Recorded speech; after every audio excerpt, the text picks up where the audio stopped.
میں حضور کی بارگاہ کی حاضری دے کے آ رہا تھا تو بالکل باہر نا مسجد نبوی شریف کے جنگلے سے باہر نکل کے وہ بوڑھی اماں، سادے سے کپڑے، پنجاب کی تھی، کسی گاؤں کی تھی، اور عمر بھی بہت زیادہ تھی۔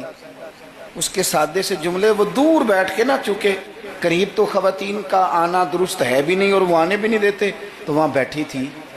چلیں، میں نے بھی بہت سارے نعتیں سنی ہیں الحمدللہ، سنتے رہیں گے جب تک زندہ ہیں، پر اس بوڑھی اماں کے نا دو جملے، دو فکرے، پھٹ گیا میرا کلیجہ اور کئی دن میں روتا رہا۔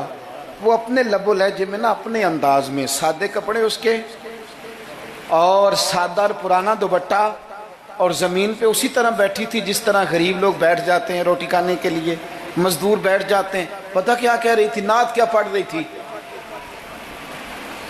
کیا اس کا انداز تھا نعت پڑھنے کا؟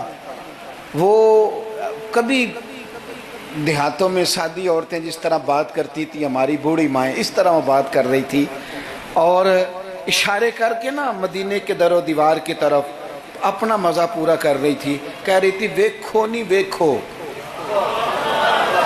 اس کا لہجہ ہے، ادھار لے کے بات کر رہا ہوں، اس کا لہجہ ہے، اس کی بات ہے، اور شعر میں وزن کیسا ہے اور جملے کی ترتیب کیسی ہے یہ شاعر بتائیں گے۔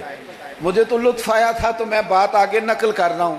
وہ کہہ رہی ہے اور وہ مطلب عوام کو متوجہ نہیں کر رہی، وہاں تو ہے ہی کوئی نہیں، اکیلی بیٹھی ہے، اپنا ذوق پورا کر رہی ہے، اور لگتا ہے کہ وہ نا، مجھے یوں لگتا ہے کہ جیسے نا وہ حور و غلمان کو متوجہ کر کے کہہ رہی ہے، اور اس کی آنکھوں میں آنسو ہیں۔ تھوڑی دیر اتنا روتی ہے کہ آواز بھار آتی ہے اس کی، پھر دوبارہ بات شروع کرتی ہے، پھر اپنے پلو سے آنسو پہنچتی، کہتی کیا ہے؟